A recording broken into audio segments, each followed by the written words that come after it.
Hi everyone, Patty and Steve here from Tally Ho Travelers. Here's an update of our travels so far.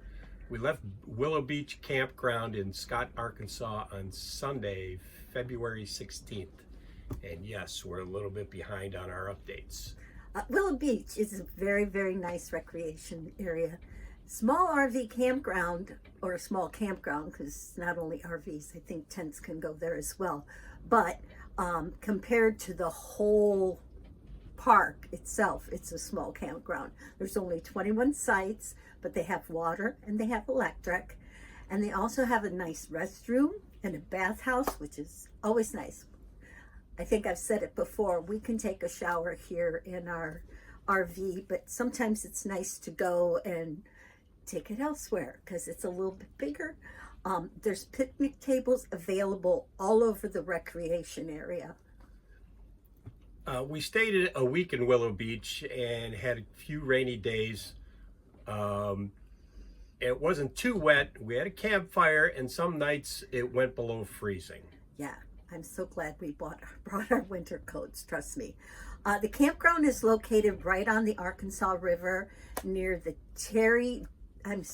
David D. Terry Lock and Dam.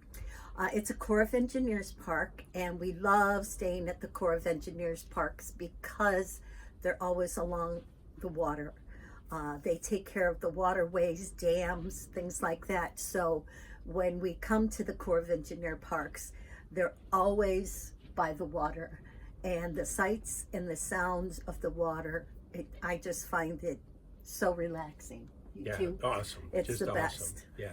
And this part of the Arkansas River was part of the Trail of Tears. The Trail of Tears National Historic Trail in Arkansas includes routes that were used in the 1830s to force the Cherokee people from their homes in the east of the Indian Territory. The trail includes both land and water routes. The water routes began in Tennessee. They ended in Oklahoma. So that's a long way.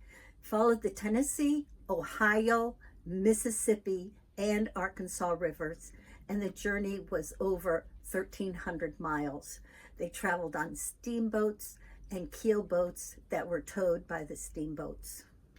Yeah. On Friday, we finally had sunshine, yippee! But the winds were blowing, and so it made it very cold. In Arkansas, we did have some really cold weather.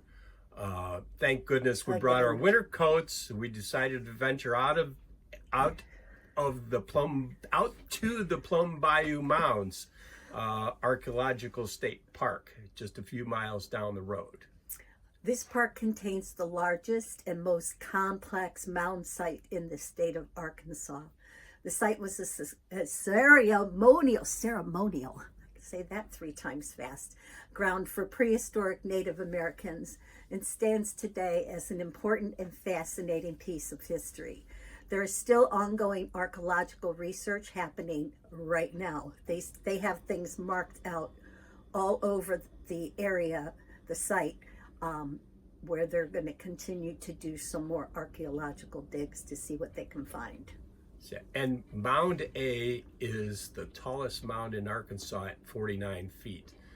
The Native Americans that call this area home lived here between 650 AD and 1050 AD, nearly 400 years. The United States of America has only been around for 249 years.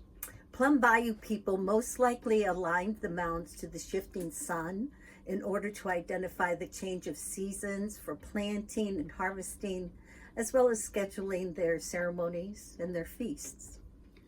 Okay. As you look back at the mounds, you must remember that this area was a lively village more than 1,000 years ago. The Plum Bayou culture was thriving. Imagine overflow of Native Americans coming together for a large ceremony. Maybe the children are listening to an elder telling stories of their past, or maybe the men are returning from a successful hunt. Many mysteries still remain about the people who flourished here and the ceremonies that they held. Okay, the mounds continue to provide clues, allowing us into a fascinating past of the mysterious Plum Bayou culture and the indigenous people who lived on this land long before other countries came to claim it. If you're ever in the area, we recommend that you visit the Plum Bayou Mounds. Watch for our next video on Little Rock, Arkansas, and remember to check out our blog. Until then, Tally ho!